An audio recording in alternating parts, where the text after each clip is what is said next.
Penyusunan rancangan undang-undang penanggulangan disinformasi dan propaganda asing tak perlu dilanjutkan. Aturan yang ada telah cukup. Saya Lani Dena dan inilah Editorial Tempo.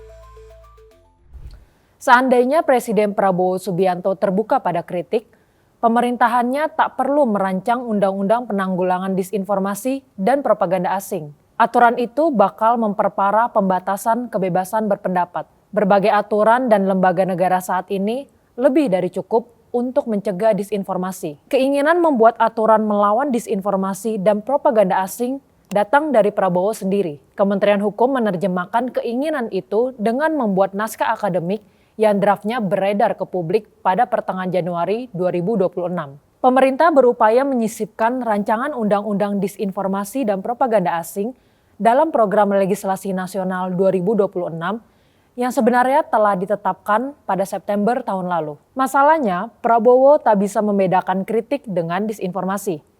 Ia menganggap kritik publik sebagai disinformasi yang disponsori oleh pihak asing. Mereka yang tidak sejalan dengan pemerintah dicap sebagai antek asing.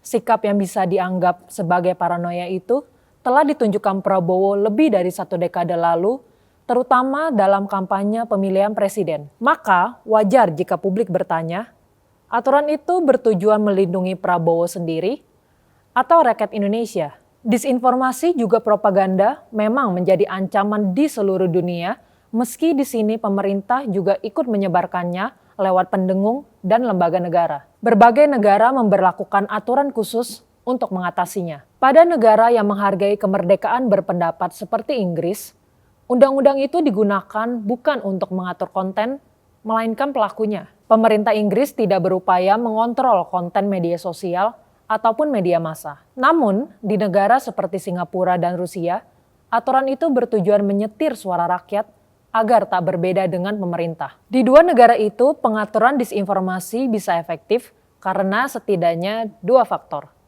Kepemimpinan kuat dan perekonomian yang mapan. Indonesia, mohon maaf, tidak memilikinya.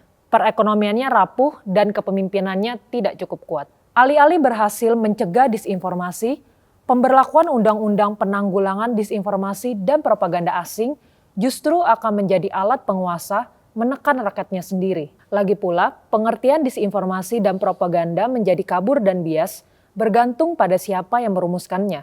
Jika pemerintah menganggap kritik publik sebagai disinformasi dan advokasi lembaga swadaya masyarakat sebagai propaganda, pasal-pasal dalam RUU itu akan menjadi pasal karet yang bisa dipakai memidanakan orang banyak sesuai dengan tafsir aparatur hukum. Pencegahan disinformasi dan propaganda justru bisa dilakukan dengan membuka keran informasi. Masyarakat akan saling mengoreksi informasi yang beredar, termasuk media massa yang terdorong untuk memverifikasi. Teknologi akal imitasi yang berkembang pesat bisa menjadi alat baru mengecek kebenaran sebuah kabar secara lebih cepat. Karena itu, literasi digital masyarakat menjadi penting agar tak mudah dipengaruhi konten disinformasi dan propaganda. Pemerintah bisa memasukkan literasi digital ke kurikulum sekolah. Cara ini lebih efektif ketimbang melanjutkan penyusunan RUU penanggulangan disinformasi dan propaganda asing yang dibikin atas dasar paranoia atau hanya untuk melindungi kepentingan penguasa.